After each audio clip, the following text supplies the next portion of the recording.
Hello, everybody. Welcome back to another episode of The Crime and Coffee Couple. My name's Allison. And as always, my name's Mike. Hello, Mike. Well, I guess technically when I was born, my name was Michael. Kind of changed it to Mike. One of those things. I won't get into the whole story. No, we don't need to get into that whole story, Mike. Yeah. How you doing today, Beb? I'm doing pretty good. You got your coffee ready? I do. I've got my crime ready. I've got my coffee ready. Yeah, me too. I'm looking forward to your story this week. Yeah, we got a couple of dogs in the room with us as we record this. Babysitting a big old pug. Yes. She's a gorgeous fawn pug, and we used to have a black pug, so pugs are a very near soft and spot. dear to our hearts. Yes, absolutely. And she's a little sweetheart, and we're loving her. I'm scratching her little head right now. So if you hear any snorting in the background, it's our little puggy here. Yeah, it's definitely not me, so don't worry about that. We hope not anyway. Yeah.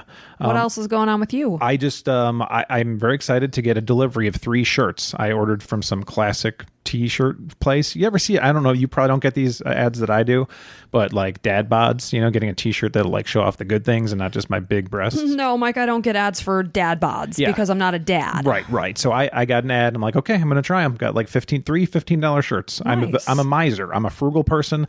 I'm just going to see how these work, see if they fit me right. I'm working out a little bit, got a little bit of muscle, see how they look. You got to tell me. And you're minimizing your closet, getting rid of all the crummy, worn out shirts that don't fit you well. And maybe if you find yourself something that works, get a few more of them. Holy smokes. Speaking of that, you are watching Marie Kondo like it's your job. I know. I'm obsessed with that and the Tiny House Nation. What's the name of Marie Kondo? Sparking Joy is one of them. Yeah. The other one, there's like a couple of them on Netflix. But you're watching Sparking Joy and also Tiny House Nation. You're like, well, maybe we should get into a tiny house when we retire. I'm like, I don't want to live in 400 square feet. Why not? I mean, downsizing is one thing, but 400 square feet is, I'd say, I mean, if you want to do it, go for it. But it's insane to me. I mean, to me, I'm sick of being a slave to a rat race. Is that what I'm trying to say? I thought you were going to say rut race? Rut row. Rut row. I'm sick of being a slave to the bills. You know what I mean? Yeah. And it all makes sense to live in a smaller footprint so that you don't have this money just like going out the window every month. Right. I'm sick and tired of it, and I'm tired and sick of it. Yeah, well, hey, someday, maybe 10, 20 years, you can live in a tiny house, and I'll just live in an actual small house. So. Well, then we're going to have double the bills, Mike. Yeah, hey, well, it's okay. I'm going to have my card table and a folding chair. That's all you need. And a lazy boy for my gaming. You're a simple man. Yep. Yeah, he is. Thank you for noticing. Simple-minded, too. Heyo. Why don't we get started today, Let's Allison? go ahead and get started. So, to just give you kind of what the story is about, it is the Petit Family Murders. It takes place in July of 2007 in Connecticut, just to give you a little frame of what we'll be talking about today. You said 1976? What the shit? Where am I? What planet am I on? You said something 6. I said 2007. Okay, it's a lot of information. Petit, 2007. Got it. In Massachusetts? Yeah. Okay. No, Connecticut. Okay, close Did enough. I say, am I crazy? Okay, we got to stop this. No, it's fine. I'm going to go back when this is posted and we're going to listen to it and see if maybe I am crazy and you're saying. I mean, there's no doubt about it. I'm an idiot, so it's on me. So we're just going to go ahead and get started. Okay. So before the events of this story took place on Sunday, July 22nd, 2007, the Petit family was your typical American household. Husband and father, who was 50-year-old William Petit Jr., was an endocrinologist, and his wife of 22 years, Jennifer Hawk Petit, was a pediatric nurse and co-director of the health center at private boarding school. Healthcare-oriented family. Very much so, and that's actually where they met, was in a hospital. So the couple met in 1985, while Bill was a third-year medical student and Jennifer was a nurse. They had their first daughter, Haley, in October of 1989, and then Michaela was born in November of 1995.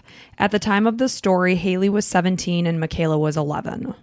Haley had recently graduated from high school with honors. She was planning to study medicine at Dartmouth in the fall. This was her dad's alma mater. I guess when he would do like weekend rounding at the hospital, she would come along with him. So that sparked her interest in medicine. So that was the plan. I wonder if they say, we're going to Dartmouth. I don't think so. That's how I picture it. Like, welcome to Dartmouth. That must be Nigel with the brain. Right. I mean, very nice school. Yeah, I don't know anything. I know the name Dartmouth. I don't even know where it is. Ivy League, I would have no chance of getting in there. I would not either, especially because I can't speak. They wouldn't allow me into that school. That's a big negative. First and foremost. Right. So before graduating, Haley had participated in varsity cross country, crew and basketball, and she was actually captain of the basketball team. Wow. So despite all of her activities, she still managed to find time to raise funds for multiple sclerosis research. Her mom, Jennifer, was diagnosed with MS in 1998, and Haley wanted to do something to help the cause. Rather than just sit there in fear that her mother was going to deteriorate, she wanted to actually get up and take action, which I find very admirable. Absolutely. That's incredible. A lot of people just, and then sit back. A lot of people don't have the resources and the ability to do that. So that's okay. But yeah, good for her. And I mean, she was a child while she was doing this. That's very, very mature and proactive. It helps to have parents, like your dad who's a physician, right? And then your mom who's in healthcare. And it's like, to see that it's possible that you can change some things. Absolutely. So, she basically, for 7 years, she would ask family and friends to sponsor her for her annual Connecticut MS walk, naming her team Haley's Hope. She ended up raising over $55,000 for the fight against MS. Despite all of the achievements she had at school, on the outside with the fundraising, you would have never known. She was not a boastful person. She was very, what's the word I'm trying to think of? Not egotistical. Yeah, not egotistical. I guess. Wasn't looking for this, thanks and stuff. Modest is the word I was thinking of. Yeah, yes. Yeah. So she just was a real go-getter. And then her sister, 11-year-old Michaela, she loved music. She and her dad would garden, and she absolutely loved cooking. I guess she was a huge fan of cooking shows. Wow, an 11-year-old that loves cooking. Right? Man, I know. Sign me up. So she, even on the night that this story takes place, she made the family a spaghetti dinner. So she was just, very sweet about that. And her plan was to take over the MS fundraising once her sister went off to college. She even chose a name for her walk, which would have been Michaela's Miracle. So she was known for her thoughtful and gentle nature. So the Pettits lived in Cheshire, Connecticut, and that summer it was a Sunday. It was a very typical day for the family. They attended church in the morning, and then Bill played golf that afternoon with his dad, while Michaela and Jennifer went to the beach. Haley planned to go to the beach as well. She was going with her friends, and she told her family that she would be home in time for dinner. So around 7:30 p.m. that evening, 48-year-old Jennifer and 11-year-old Michaela headed to the local Stop and Shop to grab some groceries. Because Michaela planned to make dinner for her family that night, they were just picking up some odds and ends for her to do that.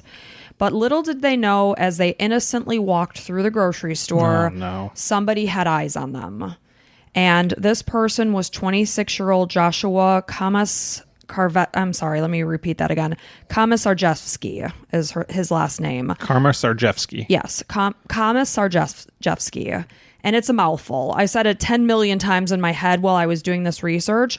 I'm going to, just for ease of pronunciation, I'm going to call him Josh during the story. I think we can all agree that's better. So you can see... Also, who gives a shit about his last name? Exactly. Good. You could see CCTV footage and images of Jennifer and Michaela walking through the grocery store as a typical evening of a mom and a daughter doing so. Like anybody walking in any grocery store in America right now. And it's just very ominous to see those pictures and know what was lying ahead for you them. Want to reach in there and be like, girls, just leave, hurry, leave. Yeah, and that is what they did. Innocently enough, that's what they did. Really? So it's you'll find out what happened. So Josh was on parole at the time for drug-related crimes and very heavily burglary charges. His MO was basically to break into the homes of wealthy families to help support his crystal meth addiction. That's the problem, man. You think like, well, who's going to want to break into our house? But it's like, it's somebody who's just whacked out on drugs and needs to get some money anyhow, any way they can. You're not thinking with a straight brain. Like we had somebody that was probably doing meth, 5 doors down. Mm-hmm. And it's a scary thing because maybe they can have a friend over who's also doing meth, and then it's like, oh, let's just, try to find anybody who's not home and walk into their house and take stuff. They don't care if they kill people. They just want that next fix. Now, I will tell you, though, that Josh didn't look like your classic meth head.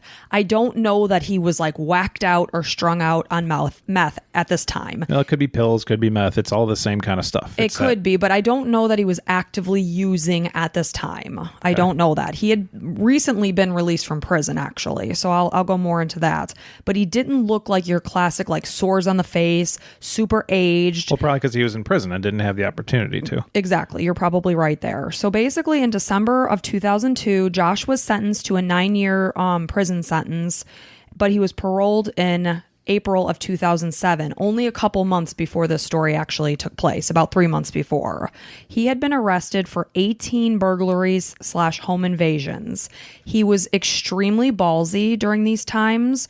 He would go into the people's homes while they were sleeping, do his thing, get their things, steal them, but then like kind of linger in the homes and actually stand in the bedrooms where they were sleeping and listen to their breathing. Wow, so he was kind of getting off on it a little bit. Right, Like, man, I'm in your house. A rush. Yeah, I'm in your house. You have no idea. Yes, he was getting a rush from that, and I heard he would even break into like sheriff's homes and do this. Wow, just to get that next rush. And then it's like, what else are you going to try to do? And here we are with him looking at these girls. So in his sentencing transcripts, he was referred to as a calculated, cold-blooded predator with a mental abnormality or psychiatric problem that needs to be addressed. But somehow this information never reached the parole board. How the hell? He was let out. How the hell does that not reach the parole board? So he was sentenced to 9 years in prison. He only served about 5. Right. And from what I read, the max sentence could have been up to 10 years for each offense. And he had been like pinned to 18. Right. So how do you not get the max offense? Right. He literally served 5 years. Yeah. That's so tough. Sadly, he's out and about. Maybe because it's not aggravated or he had no guns on him. Maybe when he was caught doing so, because that'll be a lot less. Yeah, I'm not sure of those exact circumstances. Right.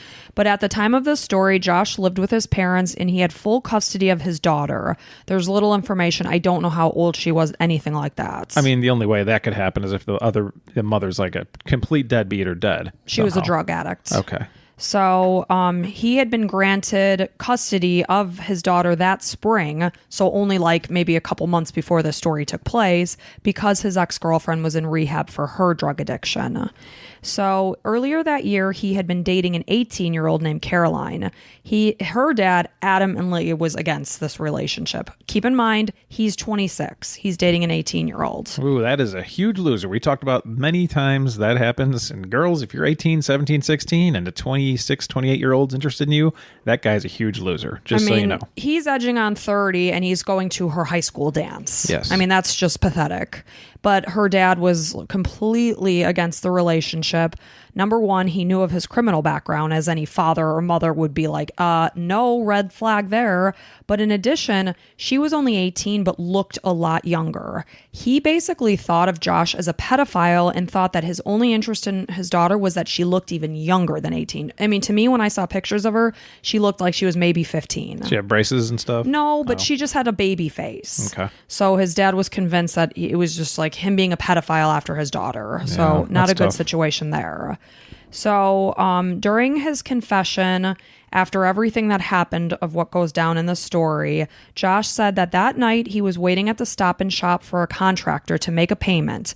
While waiting, he saw a mother and a daughter and chose to follow them. Wow, so just out of the blue, not necessarily. Okay. So that's what he says. Not premeditated. He said it wasn't premeditated. He just happened to see them that evening.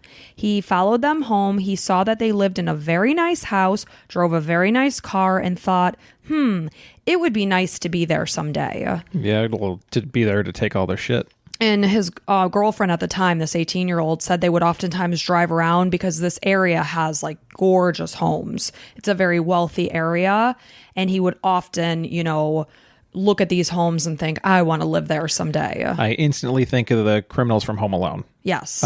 And, it just comes down to the fact, like, you just want things to be handed to you. Right. This is a doctor and a pediatric nurse that's living in this home. I heard that Dr. Pettit would leave the house at basically 7 a.m. and come home at like 9:30 at night. The man was working his ass off. His wife was working her ass off. That's how they got the house that they were living in. And I'm sorry, did you say pediatrician? Or? She was a pediatric nurse. Oh, he was an endocrinologist. Got it. So it's somebody like this just wants it handed to them on a silver platter. So they're basically just taking it from the people who do work hard. Yeah, he's going into these homes and stealing their crap. That's the idea. It's like people that think that belongs to them and they can just take whatever. It's just insane. Annoys the shit out of me.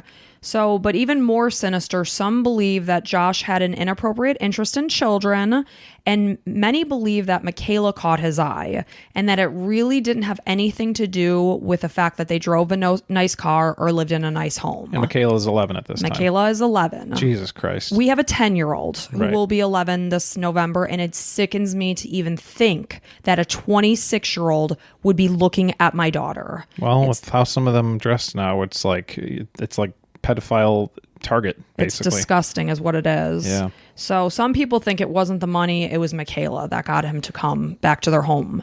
So regardless, he claimed that his intention that night was only to rob the family as they slept, and what happened wasn't his intention. So that's his story. So after dinner that night, Haley and Michaela watched Army Wives, and then they headed to bed. Bill went into the sunroom to read his newspaper. He ended up falling asleep on the couch.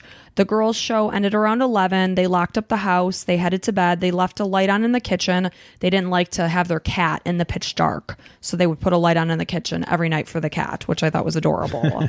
So Michaela headed to her mom's room. I guess the two of them were reading the latest Harry Potter book together, so they continued on with that.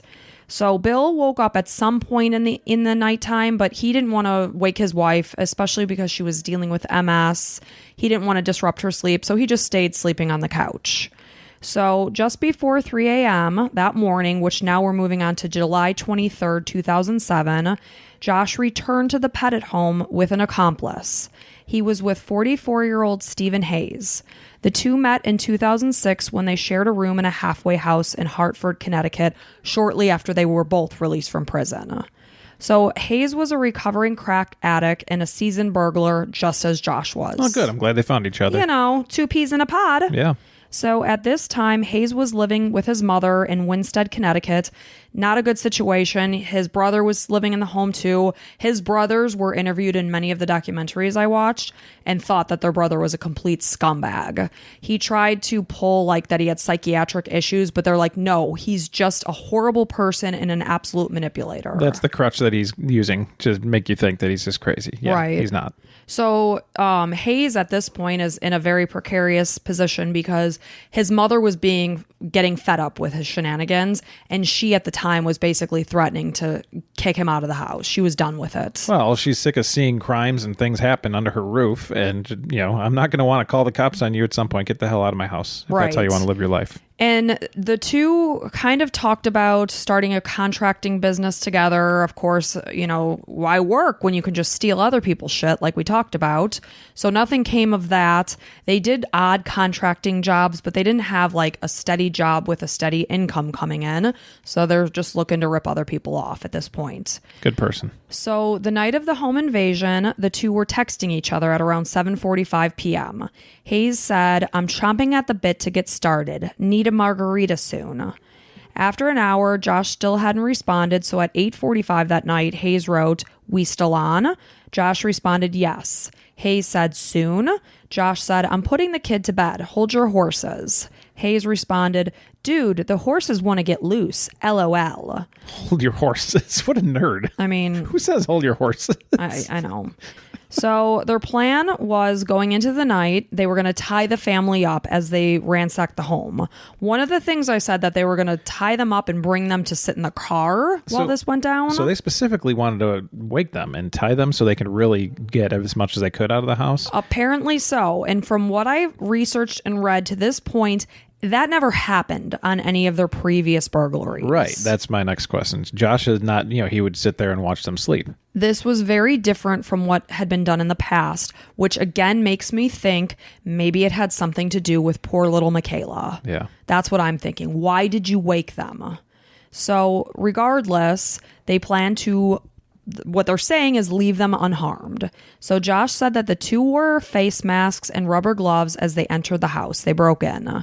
So after breaking into the house, armed with a gun and a baseball bat that apparently they had just kind of found laying about, maybe in one of the neighbors' yards that night. Once you bring the gun into play, that's a big time felony. Exactly.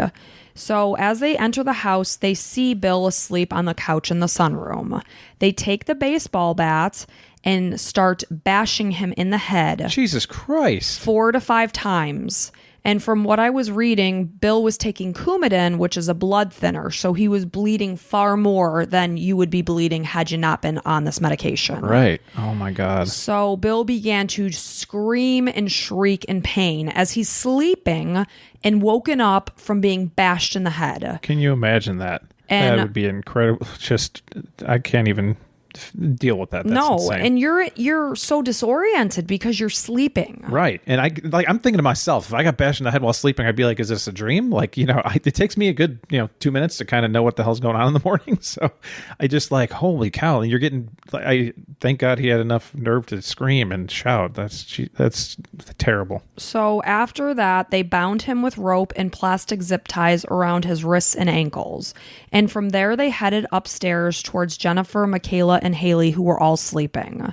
So they started with Jennifer's room. And of course, I said that Jennifer and Michaela had been reading the latest Harry Potter book. They both fell asleep in Jennifer's bed together.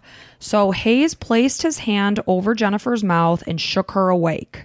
Josh did the same to Michaela. So none of them heard their father screaming downstairs. So they woke both Michaela and Jennifer, and apparently they took Michaela and separated her from her mom. They put her in her bedroom. And then they moved on to Haley. They basically bound all of them, same as they did with Bill, wrists, ankles, and then they placed pillowcases over their heads to kind of obscure their vision of them. And duct tape or something? No, there was no duct tape involved. So they can yell and scream? Yes. Yes, they can yell and scream. Interesting. So when you hear the confession tapes of Josh, it sickened me because he continued to refer to Michaela as KK. So the person who's interviewing him is like, KK, are you talking about Michaela? And he's like, yeah. He's like, did you make that up? And he's like, no, her mom and her sister kept referring to her as that. And the first thing that popped into my head is, how dare you call her by her cute nickname that her family came up with? Don't call her KK. It's not your right to do you so. You asshole. Yeah. And not to mention like their names too. Like, I don't know. Like, I just like, you would think you're trying to rob the place. Like the little girl, the mother, I guess, I don't know. It's just, there's so much wrong. But I will tell you, in listening to the confession tapes, he is fascinated with Michaela. Never spoke much of Jennifer, never mentioned Haley, who is 17. Wow. So he continued to talk about Michaela. And again, every time he referred to her as KK, which literally made my stomach clench every time I heard him say it. I wouldn't be able to listen to that. So he said he was in KK's room and he and her sat and talked about summer plans.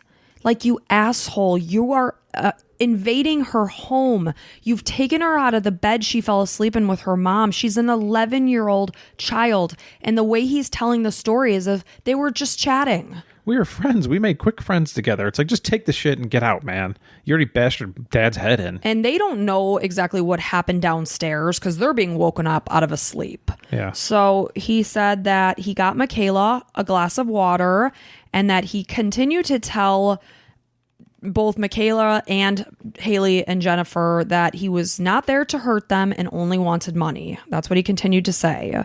So the two began to search the house for cash. They took breaks throughout the time. They raided their fridge, drank their beer, gathered up any kind of change, money, etc. There was pictures of this as well.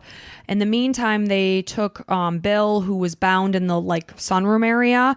They took him down. Apparently they led him via gunpoint to the basement where they tied him to a support pole. So he was maintained with the binding around his wrists and ankles.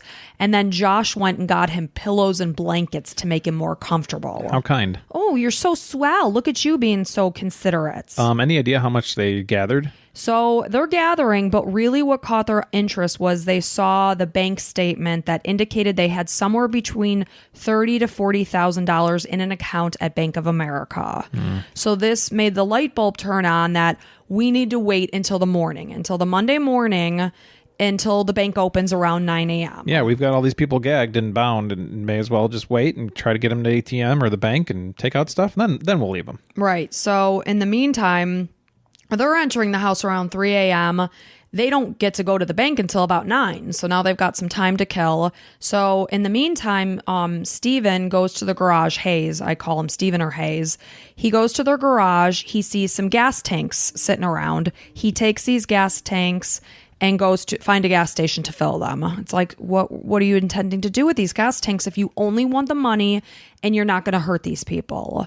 So this happens during the night. And then at around... I knew this, like, the Stephen Hayes guy is probably the whole reason that they're being violent. I imagine, is Stephen the one that bashed in Bill's head? Was it both of them? Like, did they say anything? They didn't exactly specify who did what. It's weird that Josh had never been violent, and then all of a sudden Stephen comes around, and this is happening now. Now this guy obviously wants to burn them. Right. So, it's hard. It's muddled to say who's the mastermind in the violence that's happening. So around 9:10 a.m., Hayes takes Jennifer to the local Bank of America and ordered her to withdraw the $15,000, I should say, from her account. So it's 15, not 50? 1515. So, okay. So they had somewhere between 30 and 40 in the account. He tells her to take 15. Why? I don't know. Yeah. But that was the number. Okay. So he stayed in the car while Jennifer went into the bank to get this withdrawal made. Jennifer walks in. She slips the bank teller a note explaining her situation and what's happening. Of course. So the bank... And they know to look out for this. These people are all trained to look for people in distress, taking out a big amount of money. Sure. Like, this is like 101 what they get trained on. Exactly. So the bank teller immediately takes the note and brings it to her manager, who immediately calls 911. This call goes through about 9:21 a.m. The call indicated the manager is telling the 911 dispatcher, "We have a lady who is in our bank right now who says that her husband and her children are being held at their house. The people are in the car outside the bank. She's getting $15,000 to bring out to them." The police were then told that they were planning on hurting her family if she didn't do this, and indicated that her husband and daughters were home with some of the others. Please tell me the police sent people to both locations. Okay. I can't tell you that. So you'll hear. You're going to hear more. I'm just talking out loud. It's pretty maddening. So she said the police were told that they would kill her children and her husband if she didn't do what she was told. She told them that they're actually being very nice, and they told her that they wouldn't hurt anybody if she got back there with the money. So, and she believes them, is what the manager told the 911 dispatcher. All this from a fucking note? Okay. I don't know exactly what Jennifer's note said, but this is what the manager told the police. Yeah, if I'm the manager, I want the police to get to the places they might die. I don't know. I'm gonna lie and say assume the worst possible thing, because it sounds like you're trying to get out of this. Get your asses to the house and get here. It's half the team there, half the team here. Let's go. And the bank manager basically told the police that she seems petrified.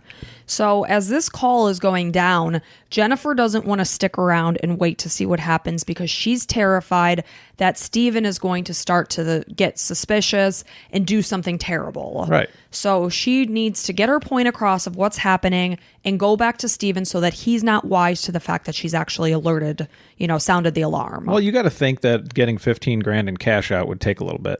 10, 15 minutes. I don't know how long she was in the bank. So Jennifer left the bank and Hayes drove the Pettit's SUV back to their home.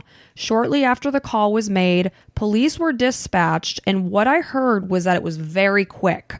So there must have been a police officer close to the area of where their home was. From what I read, there was a police officer that actually beat Jennifer and Hayes back to the house. Great. He watched them enter their garage and close the garage. Okay, he needs backup. One guy is not going to be able to take this guy out, assuming he has a gun. And I will go into much more detail about what went down with the police. Do you know what time they got home? They got home somewhere, I think, around 9:30-ish. Sure. Because the call was made at 9:21. Yeah. So I'm going to go on with the story of what happens in the home, and then I'm going to circle back to the whole police situation. Okay? I don't want to get off track. So, sadly, as Jennifer is doing this bank transaction and sounding the alarm, little does anybody know that Josh is staying back at the house and he rapes Michaela. What a mother effer. I know. I didn't want to hear that. That sucks. So he did this while she remained tied to her bed. And in the meantime, he's taking explicit photos of her on his cell phone. Well, now I can see why people tend to believe that he was a pedophile, because that's a pedophile. I mean, Right? that's a definition. What a fucking... pardon my French. So after returning back home from the bank, Josh shows Hayes the pictures that he took of Michaela on his cell phone and urges him to do the same to Jennifer. So, Hayes, being the good little puppy, decides to, listen to what Josh has to say and ends up raping Jennifer in her living room. Awesome. So as this is... A couple of scumbags that should be dead. Yes. As this is all happening... Bill is in the basement. He has no idea what's going on upstairs. He can't hear really much of anything. At one point, he did hear his wife calmly speaking about the whole bank situation. Meanwhile, he's like, okay, well, things are going along. Hopefully you just give them all the money we have. Let's just have our family together, safe and sound. Exactly. And he's in and out of consciousness during this time. Because his head's bashed in. Yes. And it was a wicked mark on his head. And he's losing blood. Yeah. He actually lost, I read, 7 pints of blood is what he lost. Sheesh. So while he's in the basement and he's in and out of consciousness, he's trying to get himself free. So he is standing up and sitting down against the pole to try to loosen his bindings. Yeah, just friction. Slowly. Yes. I mean, if you have 3 hours, go ahead. That's a great idea. He did manage to break the zip ties that were tied to his wrists. Awesome. So he had a exit from the basement to the outside. It was kind of like those cellar doors. Yeah, if you've ever, here in like Florida, tornado we don't right. type of situation. At the top of this, yeah. So he was able to exit his house from the outside, not having to go up through the stairs to leave through the house. So he still had his ankles bound by rope and had to basically roll across his yard to make it to his neighbor's house. Okay. He's screaming for help. The girls are inside. The girls are inside. When his neighbor came out and saw him, he didn't even recognize him as Bill. So much blood on his face. That's how badly he had been beaten, and his face was just obscured with blood. So the neighbor immediately calls 911 as well, says, you got to get here.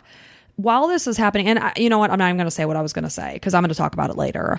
But when all this is going down, Josh realizes that Bill has escaped. So he's also noticing that there's police cars and policemen hiding behind the trees outside. He lets Hayes know this, and Hayes basically snapped. He felt he had been betrayed by Jennifer, as if she owed him anything. It's probably a mental thing where you think like you're friends now, and it's like, oh yeah, you're giving me this money. It's whatever. I'm sure there's a name for it, similar to Munchausen's or whatever. Mm-hmm. Well, there's that whole like Stockholm syndrome. Yeah. Where, you start to trust your captor. Yeah. So this, he said, made him lose control. He started to strangle Jennifer and ended up killing her.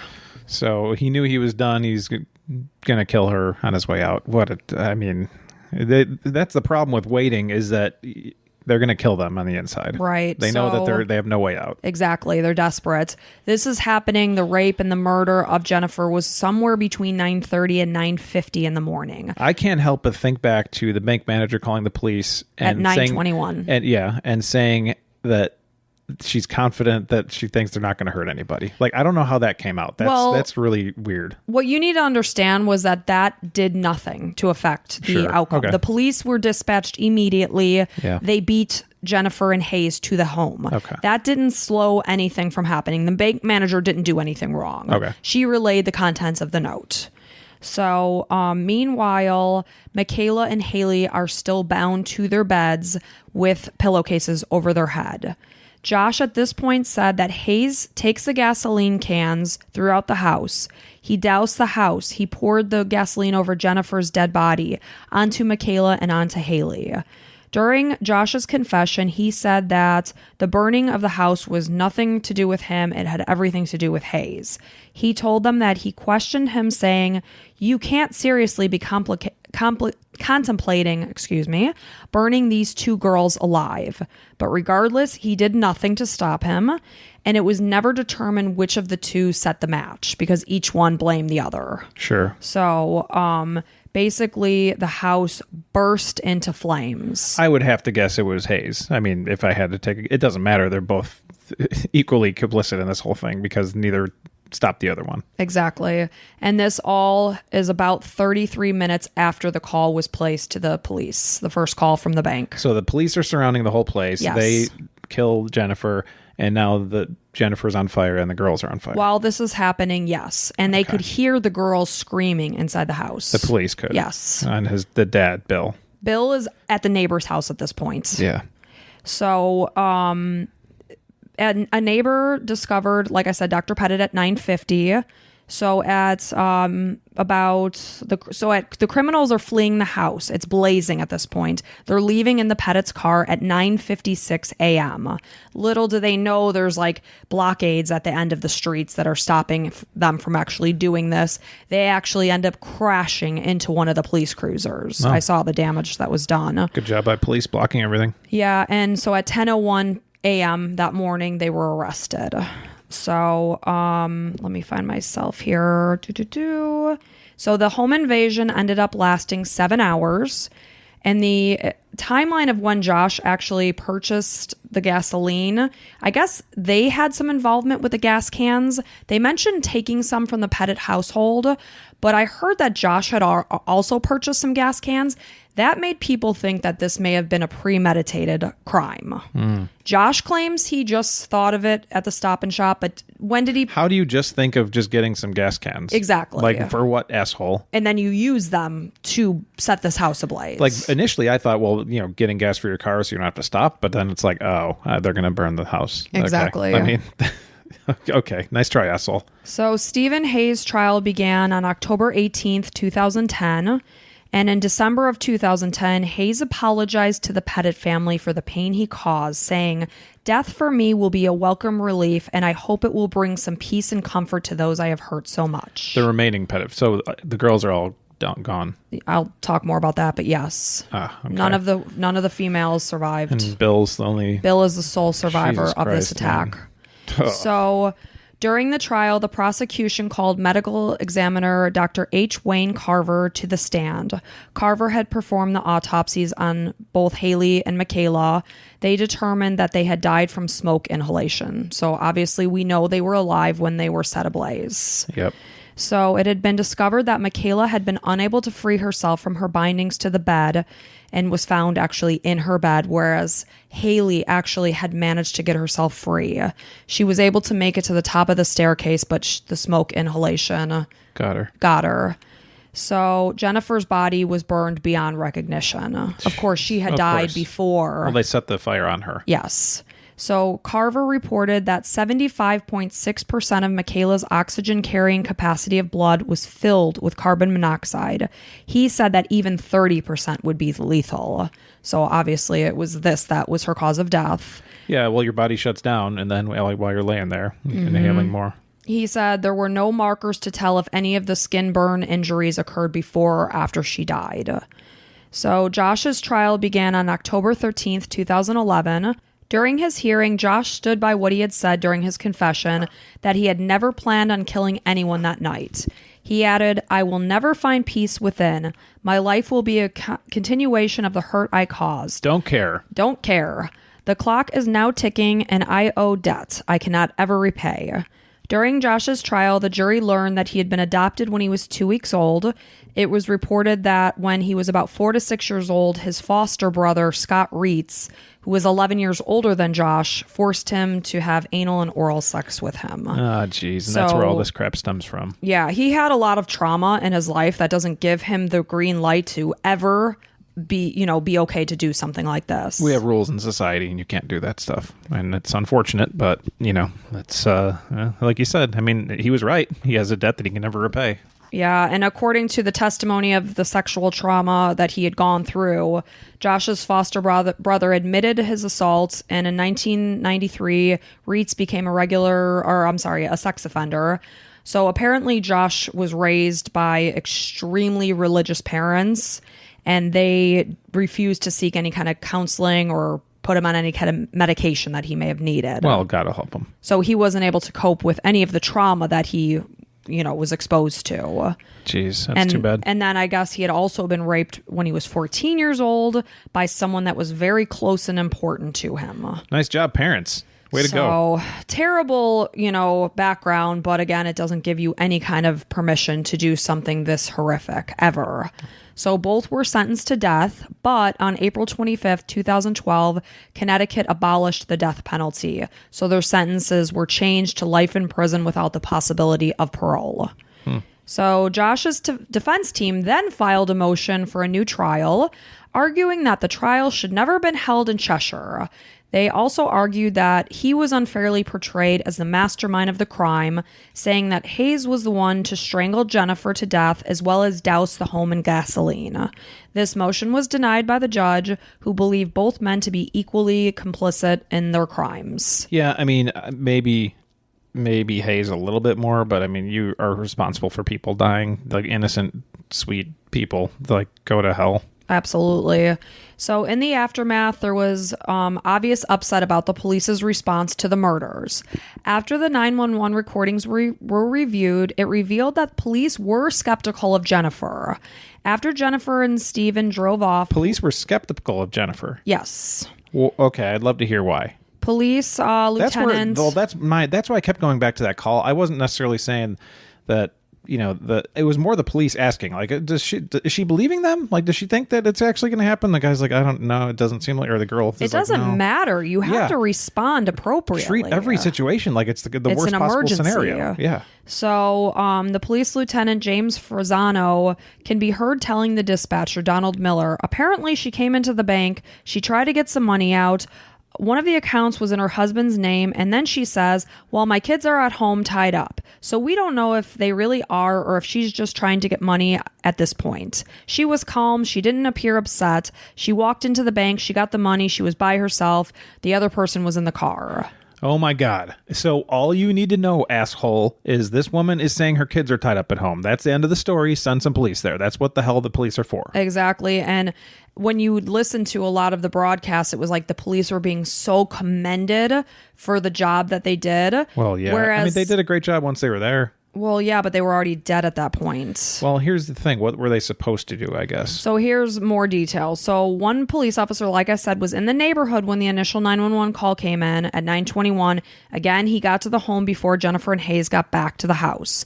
He had been ordered not to approach anyone or even make a phone call inside to determine what was going on. Well, here's the thing. If he approaches the car as it's coming in, then all of a sudden the guy might be like, hey, there's cops here. And then all of a sudden the whole thing goes down. They wanted to avoid that. Right. Exactly. I get it too. I get it.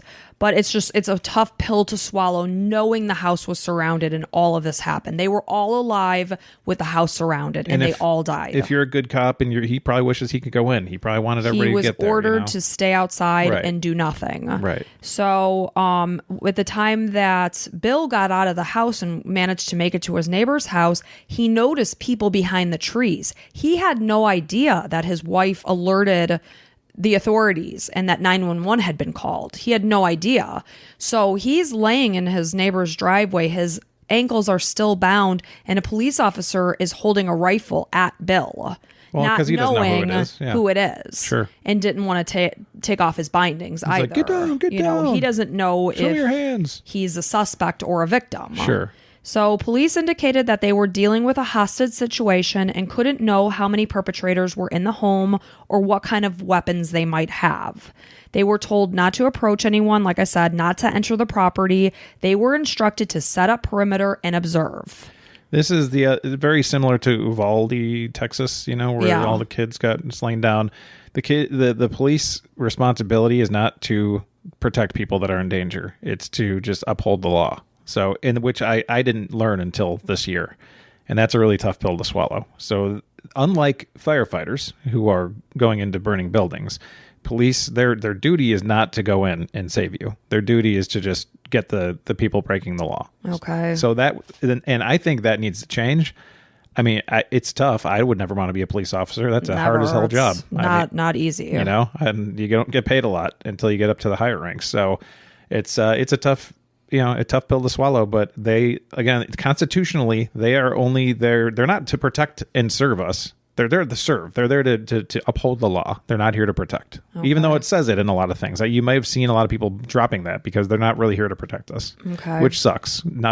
Who protects us? Nobody is the situation. So in 2010, Bill was interviewed Oprah interviewed Bill, and he indicated that he had been staying with his parents from the time he was released from the hospital to that point.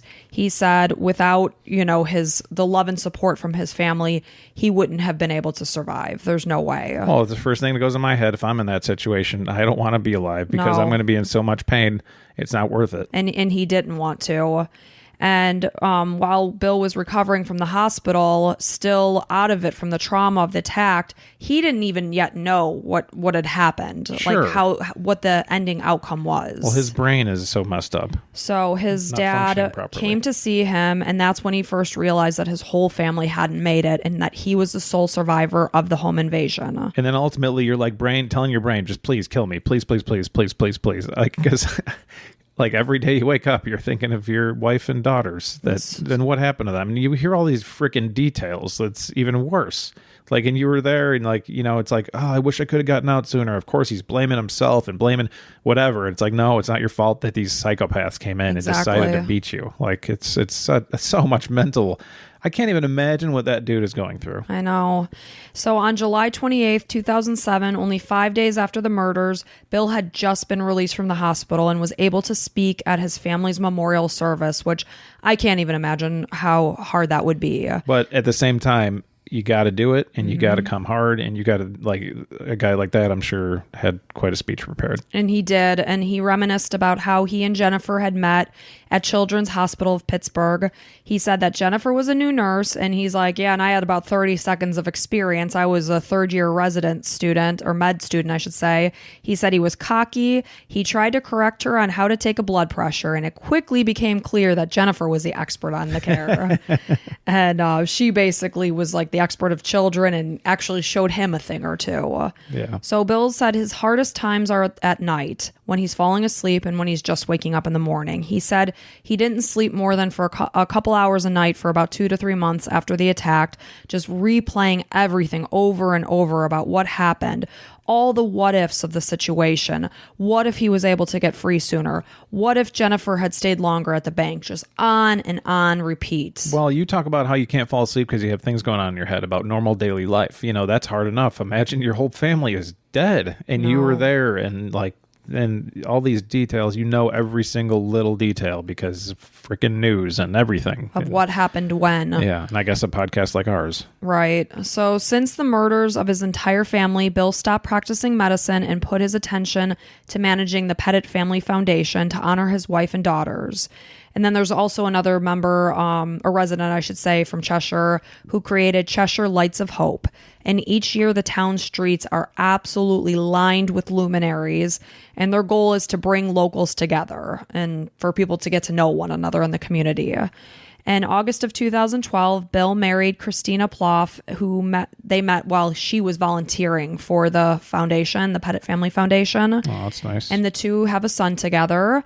Bill has become involved in politics, and he's a Connecticut state representative. Wow, that's incredible. So that's the horrifically tragic story of the Petit Family Murders. Well, I'm glad he was able to find a little bit of happiness, someone to love, and I'm sure his wife would have wanted it that way. Right, and she obviously she was volunteering at the foundation and, and helping in that, a good-hearted person, yeah. I had just... I said it a couple times. I can't even imagine. You got to stay busy. Otherwise, your mind just at night, that's where you sit and think about your day. And it's like, I just still wish my wife and daughters were here. And then every morning it's like you're crushed with the realization that they're gone. But yes, he did want to die. And he's a religious man, but he said that he and God were basically in a standoff. Like, he didn't believe that this was God's will. Yeah, that's why I find it hard to believe the whole Jesus and God thing. But hey, that's for another episode. So it's tough. I mean, you got to have really bad and to have your really good, like we say before. But this is worse than really bad. Exactly, it's the worst thing that could ever happen. I'm sorry, Bill, but he's honoring the memory, and Christina as well. Still, I'm hoping they're keeping things going. And that's all you can do. Yep. So thank you all for being here. Yeah, and if you enjoyed this episode at all, we'd really appreciate a 5-star review on Apple Podcasts. It would help us out quite a bit, and it's free for you outside of about 13 seconds of your time. So if you can go over there, click a 5-star and say, hey, really enjoyed this episode, or whatever it might be, we would really, really appreciate it. Absolutely. And lastly, thank you so much to our Patreon members, Colleen, Lily, Karen, Nadine, Allie, Michael, Kelly, and Dominic. We really appreciate you. If you'd like to be a patron, just look in the show notes and go ahead and click over there. Take a look. A couple different tiers, and you get some bonus episodes. A new bonus episode every couple weeks for those on tier 2 and 3. And tier 1, you get 1 bonus episode a month. So good stuff. All right. Well, thank you so much for listening, and thank you, Allison. Great job. Thank you so much. And until next time, we'll see you then. Bye.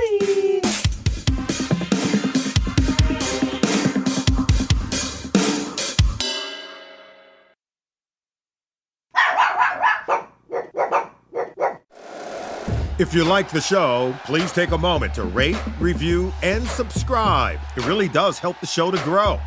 Thank you for listening.